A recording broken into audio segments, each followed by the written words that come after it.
Gaze reading where the greats drop by.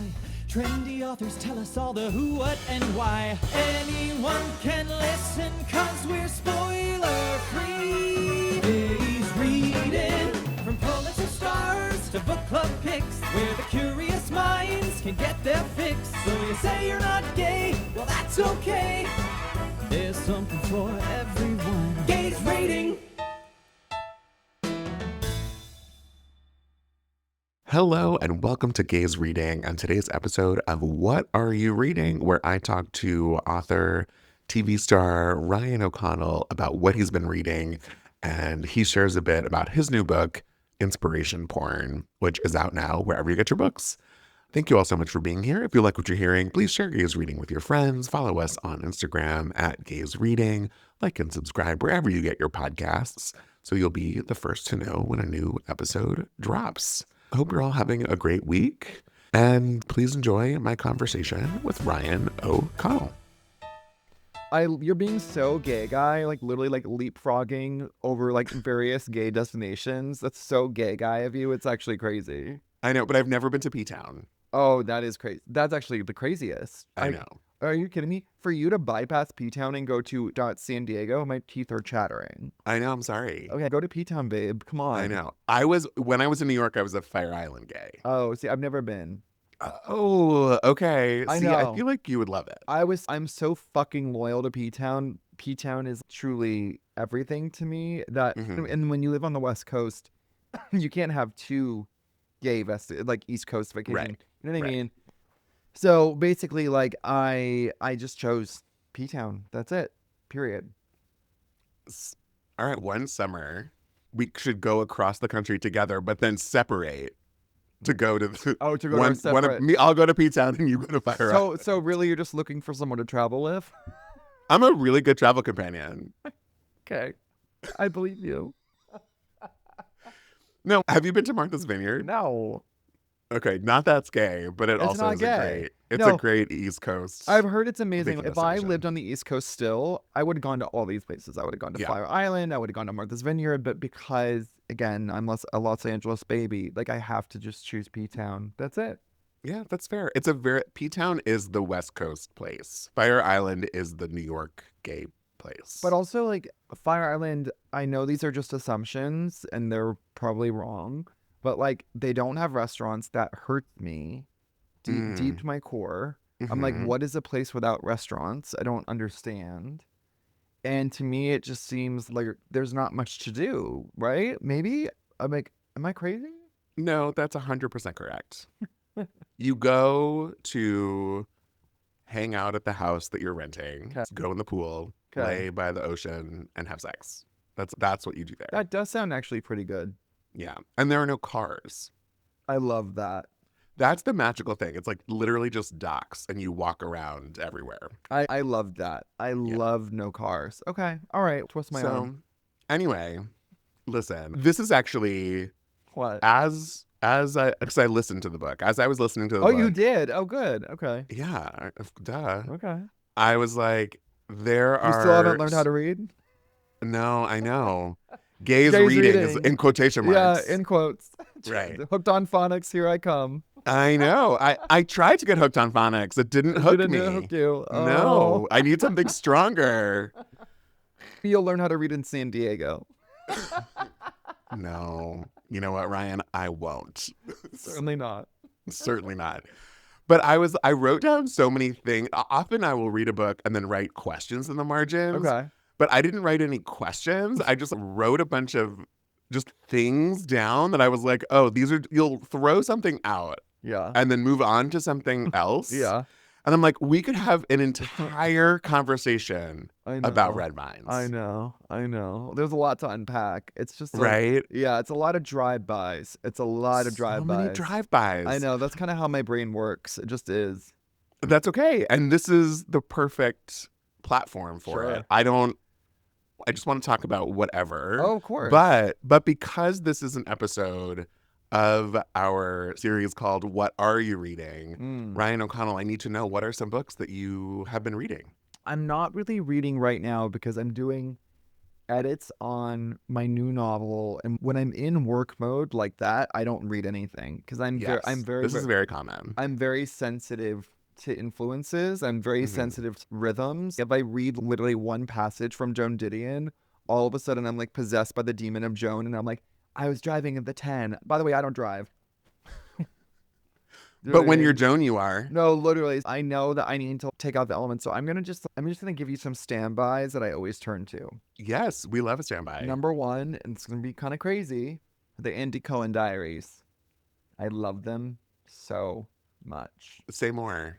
The Andy Cohen Diaries is, first of all, nothing.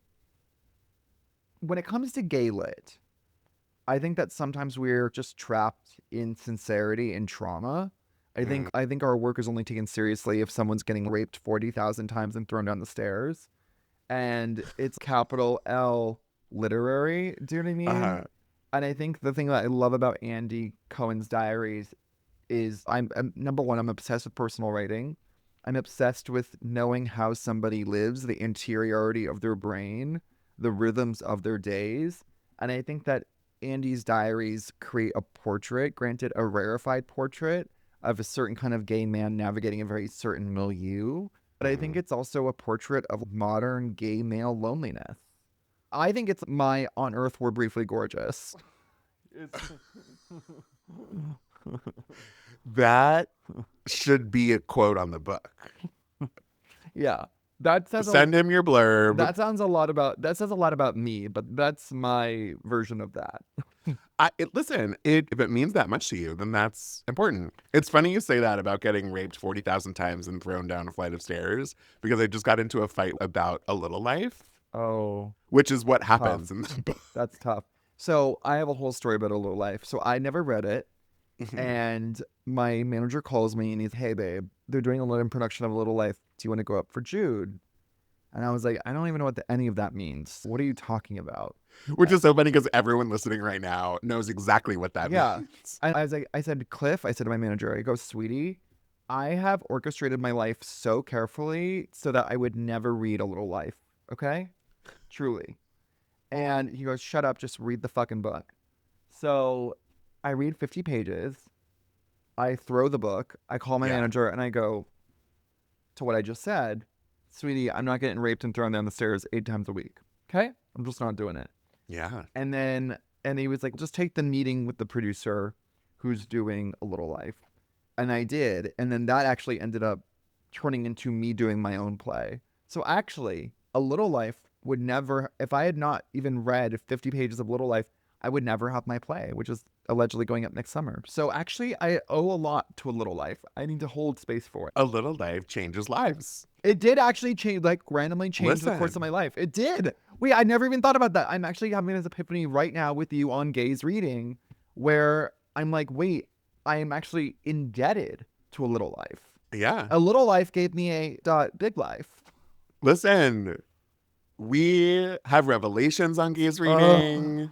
Yeah. That's what this is all about. But it's in literature, I do. Like, I feel like it's the same texture over and over again. Another writer who I love, R.I.P. because he just passed away, is Gary Indiana. And I would say that one of my favorite books of his is Horse Crazy. I love any gay writer who, number one, writes gay things for gay people. It's not for the Susans or the Kiaras or whatever. It's for, you can tell it's for gay guy, which I really appreciate. And it's also, in terms of tone, extremely verse. It's like very funny 1 minute, very emotional the next. It contains multitude, 7-layer dip. That's the sort of thing that I'm really drawn to. You said there were a handful of books that you turned to. Yeah. Andy's being one of them. What are some of those others? So Horse Crazy, Gary Indiana. Anything by Nora Ephron. I love Nora deeply. I love Cookie Mueller. Love Cookie. Have you read her before? No. Cookie was this muse for John Waters. She was in a few John Waters movies. She was a muse of Nan Golden, but she also was an amazing writer in her own right. She was an art columnist, I think, for the East Village Eye, and maybe for Details, if memory serves.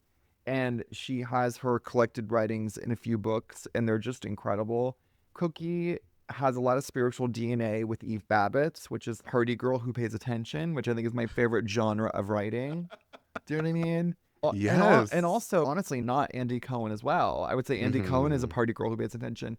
I think that I'm always drawn to people who think deeply about shallow things. I think that's the thing. And also people who produce writing that looks deceptively easy, because writing that looks easy is never easy. And adopting a conversational tone is actually incredibly difficult. And I think that Eve, Cookie, Andy, they all have that in common. You know what I mean? It all feels like you're kind of just gabbing with a friend over brunch. But that's even Nora, Yep. I've never read any of her books, but we're not seeing movies in the same way that we saw Nora Ephron movies, because they're not actually easy to write. Yeah, they're not easy. You have to have a real ear for dialogue and for the way people talk, and you need to be able to traverse comedy with heart, which a lot of people can't really do. Yeah. Assholes. I know. Your new book is called Inspiration Porn. If you were to, often I'll ask an author what their elevator pitch is for the book, which this is, we don't need to give an elevator pitch, but if there's a theme of the essays that appear in the book, what would you say that is? I think the connective tissue is me having built a life that was better than I could ever imagine for myself. It's not self-help by any means, but I do randomly want people to walk away from my book maybe feeling a sprinkle inspired, which feels like such a dirty thing. It really is. A lot of things I write are things I write where I'm like, the drive is what would have made 15-year-old me's life easier. Do you know what I mean? And I think knowing that I had carved out this life for myself where I have a career that I love, I have friends that I love, I'm in a loving relationship, I'm getting railed 24/7. Those are all things that I could never have even conceived of. And I think that each essay tackles an area of my life that started out pretty spooky spaghetti and then morphed into something beautiful. So I think that's the vibe. Yeah. I didn't even say thank you so much for taking time away from getting railed to be on Gays Reading. Like, I mean, that, it means so much to me. The only thing I care about more than gays having sex is gays reading. So that is going to go on our website. Go ahead. It's an important thing that everyone knows. It's so important. I'm trying to get the gays to learn how to read. Exactly. We need to get hooked on phonics. Cool, girls. Let's go to Kumon. Beep, we're going to Kumon. Come on, and then Kumon. Okay, water for elephants was a big topic of conversation on one of your family vacations. Oh, yeah. Basically, I feel like I was raised in a family that didn't really read. And the things they did read were like the big airport books. I remember Memoirs of a Geisha really loomed large over my childhood. I think another one was, what was that one called? Agatha's Ashes? I think maybe there was one of them. Sure. Yeah. Angela's Ashes? Angela's. Yeah. Agatha. Agatha probably is now in ashes too. Honestly, that would have been more iconic. That's like an immediate faggot interpretation. It's not Angela, it's Agatha. Exactly.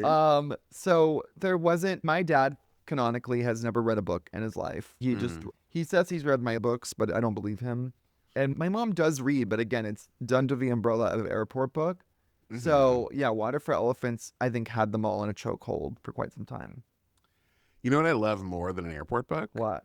A grocery store book. Ooh, yikes. What's that about? Is that like Danielle Steele? Yeah. Yeah. And every once in a while, something that's like maybe slightly more literary pops in, and you're like, whoa, that book is a big book if it broke through the Ralphs. It's really interesting to see, just from an anthropological point of view, what's resonating with the larger populace, for sure. Right. I mean, yeah. I unfortunately have this disease where I'm like addicted to writing books that are only for 10 gay guys in Bushwick. But if I ever decide to widen my horizons, it's interesting. Yeah. Those 10 gay guys in Bushwick need something to read. Yeah, totally. They really keep the lights on. The light on. Yeah, the flicker. Yeah, one that one in your one office. singular light that's flickering. There is a great quote from the musical title of Show, or there's a whole song called "I'd rather be 9 people's favorite thing than 100 people's 9th favorite thing? Oh, that's a good. Yeah, That's like that kind of feels like me. I just think so. The point is, I just write the stuff that I like personally, and that I wish there was. just sex. No, my new novel has barely any sex in it. Can you believe it? What? I know. I Well, was what does over it. barely mean to you? There's straight people having sex. Can you believe it? What kind of research did you have to do for that? I mean, honey, I just have to watch TV. Oh, yeah. I'm bombarded non-consensually of straight people railing. It's hideous. But I would say there's probably one gay sex scene in the entire book. Okay. That's huge for me. Can we talk about the book at all? Oh, Or is- it's like we're not. It's going out to market, I think, in the next month. Okay, Okay. basically, it's like a millennial midlife crisis book. I'm very familiar. Though that, honey, that's what I'm talking about. No, literally. So honestly, the genesis of this was fueled by revenge, which is how I get out of bed every day. I was soft pitching this idea around town, around Hollywood, of the great big millennial midlife crisis comedy, because the last time we were granted access into midlife crisis was Judd Apatow's This Is 40, which is a great film, but the most Obama era coded shit you'll ever see. It is literally like his rock bottom is like Paul Rudd eating cupcakes out of a dumpster in Brentwood. And now we have people becoming anti-vax. So things have changed. Yeah. I call the cupcake thing Tuesday. Yeah, totally. Exactly. I'm just like, I was talking to all these executives who were, of course, all my age, and just being like, why is no one really talking about this bizarre moment in culture of what it means to be 40 years old when their existential dread is at a fever pitch? Human existence feels as flimsy as a cocktail napkin. And everyone's, that's amazing. That's like literally my life story. Are you kidding me? Like, why don't you write it on spec? And I'm like, I'm not writing on spec. So then I was like, oh, I will just get paid twice. I'll write the book and then I'll sell it and I'll get paid to write the screenplay. Truly, like this is, and I'll literally, and those people who said no to me will rue the day. And this is how my brain works. I'm completely diseased. You understand what I mean? Well, I actually talk about this in the book a little bit. You say this is how your brain works, but that's how the business works. So it's not a crazy way to think. It is a realistic way to think, unfortunately. It is. And I actually really do love books. I can now finally admit that, having just finished my fourth book. I'm always like, I had such a weird allergy towards it for quite some time, and I don't know why. But I love the idea of just the intimacy, the purity, not having to kill your darlings, not having to be creative by committee. Sure. And writing the novel was really fun, and I'm excited. It really is accidentally probably the most commercial thing I've ever written. I would never seek out to write anything that I don't have that. Like in Hollywood, I sell out every day because I'm like, whatever, that's my job. But when it comes to books, I'm actually incredibly protective, and I will only write the things that I care about.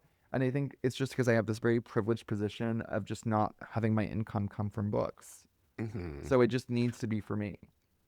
And also, there's something really interesting about the Ryan trajectory and the millennial trajectory, like starting to collide.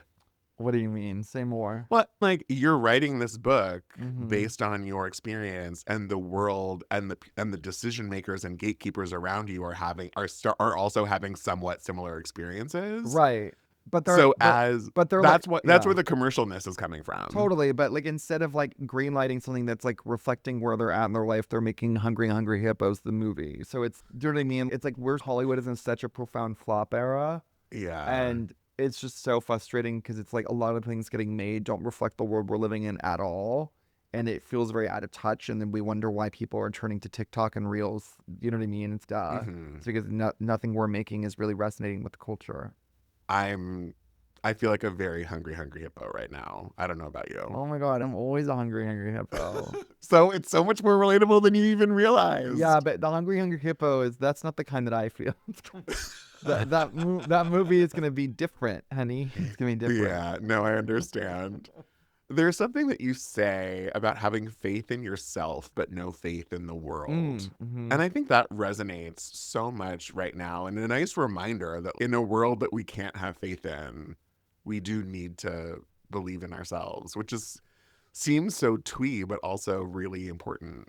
Yeah, I've always had really high self-esteem when it comes to my work. Like everything else, God help me.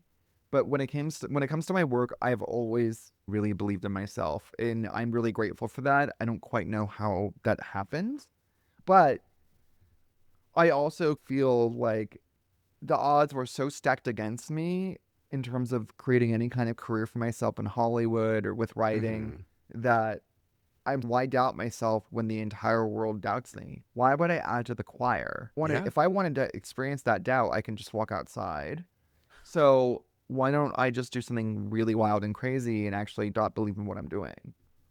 How do you put that into practice? Like, how do you get over those mental hurdles? I don't really have them. Oh. No, it's gonna sound naive. Oh, no. Or like maybe too glib or something. But like when it when it comes to my work, I really do believe in it. Truly. I do. And I've always known that I'm good at my job. I know that sounds really nuts. And again, trust me, if you read the book, you'll know that there are other areas of my life that are full on blackout curtains. Truly do not disturb Blumhouse production unwell. And for some reason, my brain gave itself permission for this to be the one area where there's a strawberry patch of kindness. You know what I mean? And yeah, look, to be a creative person who makes a living, I have to emotionally bottom for everybody every single day. And it's so easy to let that affect your own belief in your work. And you just have to protect yourself, and you have to understand why you're here and why you're doing what you're doing. And I feel like I've always been guided by this need to make work, to be understood, to make work that makes people feel less alone. It all sounds very corny, but it's true. And maybe if I went into this business to make Hungry Hippos the movie, Sure. like it would be different, and I would just be a total capitalist pig that just wanted millions and millions of dollars and whatever. But I truly am driven by making work that feels important and necessary. And I don't know, that really helps me keep going. Yeah. I know. I feel like we all need to find our strawberry patch, but also use that silly RuPaul quote, if you stay ready, you don't have to get ready. Yeah. It's what you're saying, right? If you're emotionally bottoming for everybody else and you're prepared for that, then all of a sudden you're already ready for the other stuff too.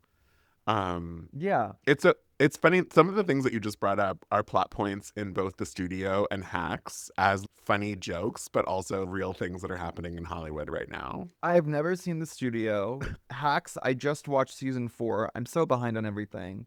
And I loved season 4. Season 4 was so good. There's a writing a script on spec sort of moment. Oh, okay. Okay. And exactly what you just described is, that's a plot point in Hacks.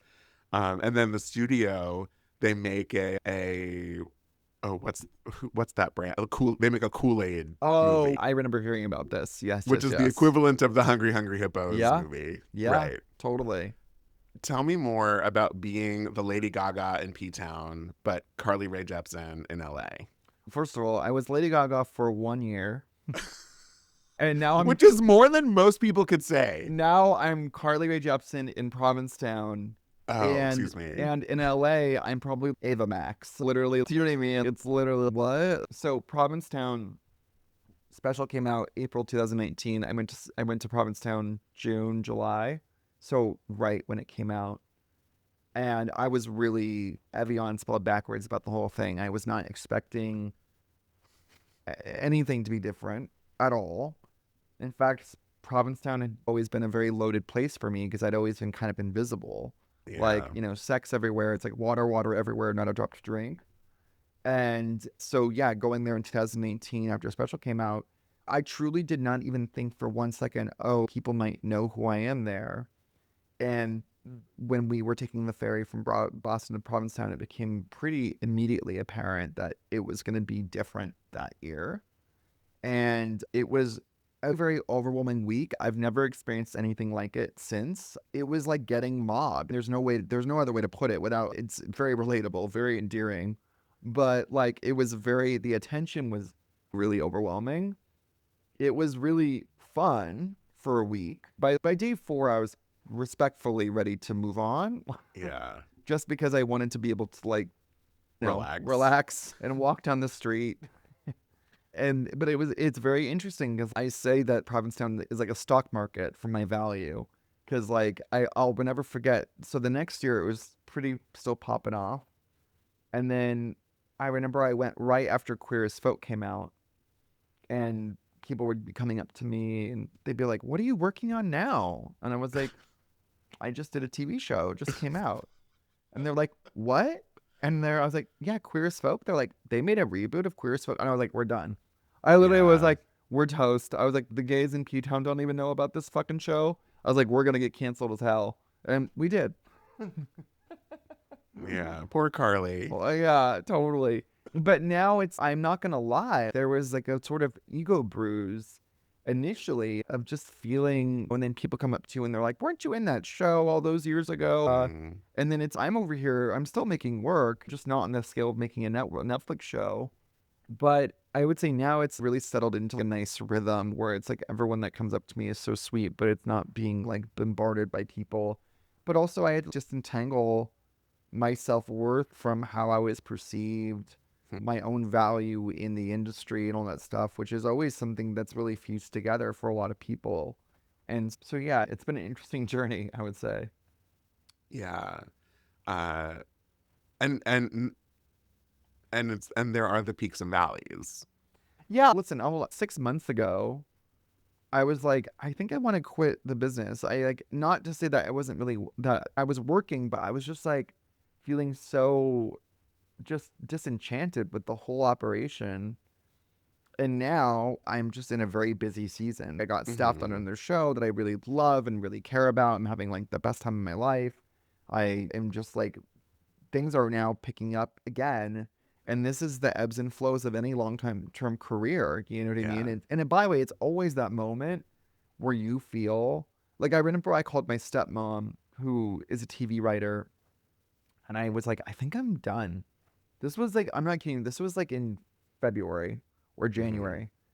And she goes, "Okay, great. Now you're gonna get a job offer in 2 weeks." And it did. I'm not kidding you. Like, I'm not kidding you. 2 weeks later, job offer. And it was like Yeah. spooky. But yeah, it's a really, I don't know if I have a temperament that is well suited for the instability of the business. I'm someone who likes routine, control, and order. And I have to bottom for this savage business all the time. And I want to emotionally top. Yeah. It's tough.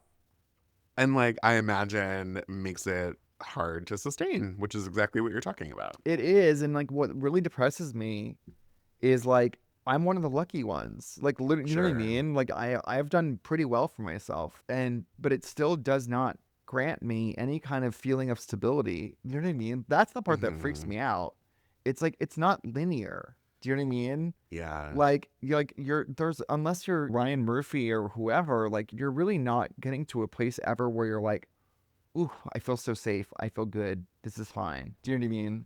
Oh yeah. My background is in theater, and I would do this terrible thing every once in a while where I would look at playbills from a Broadway show that I saw when I was 16 Mm-hmm. and look and see who's in the cast, and you're like, "Oh, two of these people are still working." Yes. It's like these people lived their dreams for 8 months and then were never heard of again. It's so weird because it's like that's not what you're taught. Right. You're taught that once you get the thing, you're good. It's just one green light after green light. No one talks about the failures after the success. And I think that Hmm. creates a lot of pain because everyone experiences it. And but you're not supposed to talk about it because you're supposed to project this idea of success. Because Mm. failure is seen as Ebola in Hollywood. It's seen as this infectious disease, and to be around it, it's like cooties. You're like, you don't want to be infected, so you have to project this sense of everything going fine. Yeah. And that's just not real. It's not real, and it just creates a lot of pain and compare and despair. So much compared to spare. Has your dad made any friends since writing the book? No. Okay. I worry about him. He doesn't worry about it, which is crazy. He is the most unbothered person when it comes to that stuff. He doesn't give a Okay. shit. I know. I think that's all he knows. Look, he's a straight boomer dad, okay? Yeah. You understand. Yeah. It's a particular genre of man, and they just know what they know, and that's it. I will say he inspired me, speaking of inspiration porn, inspired me to watch the Thank You music video, which I don't think I've seen since it came out. It's incredible. He had this car that had a video like screen on the car. I don't really know how. And so he would not only play it blasting, but he would watch it while driving, which Great. felt really dangerous Cool. and honestly kind of creepy. Yeah. But he just loved it. He loves it. He's obsessed with female singer-songwriters. He dragged me to Lilith Fair when I was 12 years old, and he gagged for Natalie Merchant. He was like a Natalie Merchant head beyond belief. He blasted Ophelia over and over again. I was getting stigmata. I was suicidal, like just gushing blood when those opening chords would start playing. But it was cool because on one hand, my dad has like very stereotypical traits of being a heterosexual boomer. On the other hand, he's like incredibly sensitive and strange and odd. So I think that also kind of gave me permission to be weird because he's just so unusual.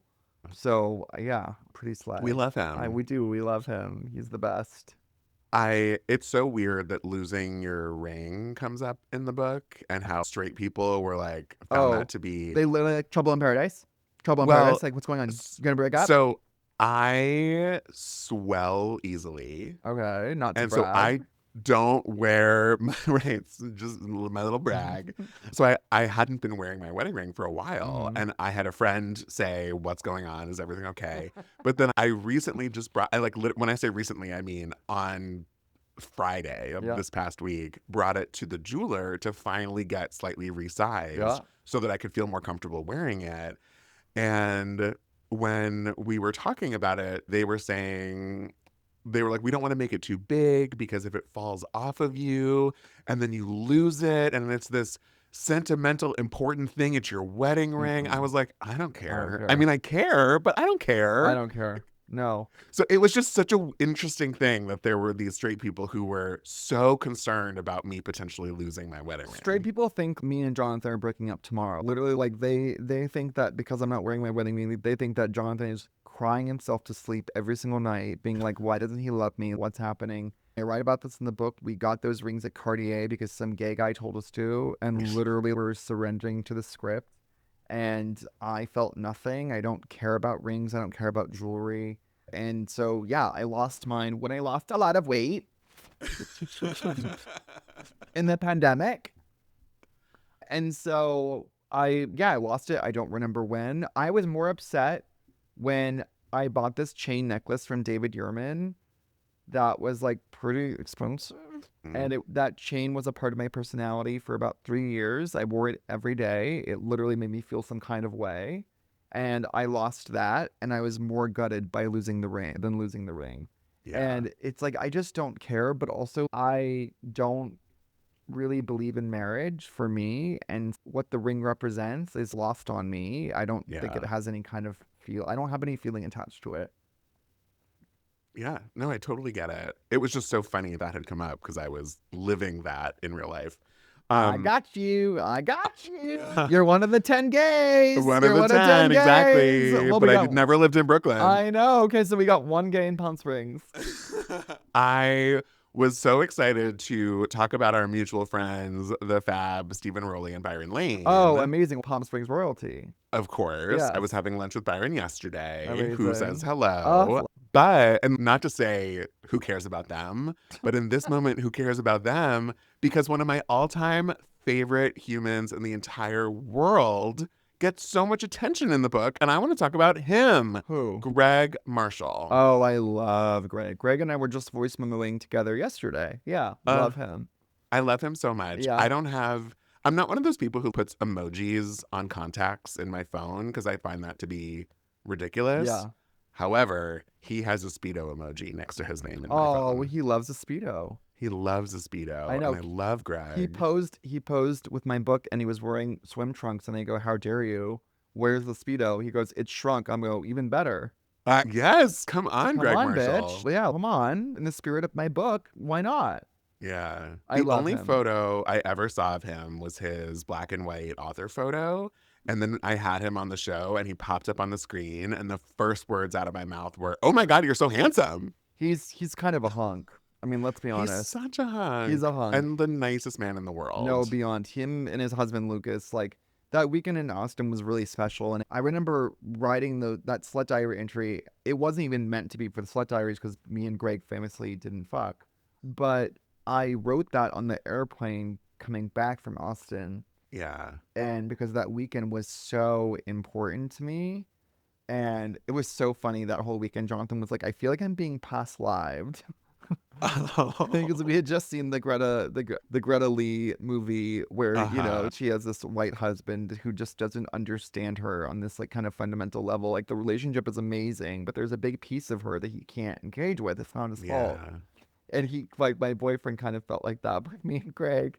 He was like, oh my God, LOL. I'm like the kind of like the random third wheel husband. But like I felt like with Greg, but never occurred to me that I would ever find someone who was like me, truly. And that wasn't like, I wasn't sitting here wistful, like being like, one day. So Greg's kind of existence was a shock to my system. I was not expecting it. Yeah. And just being able to spend that weekend with him and Lucas was so special. And he's just a really special person, regardless of like disability or whatever.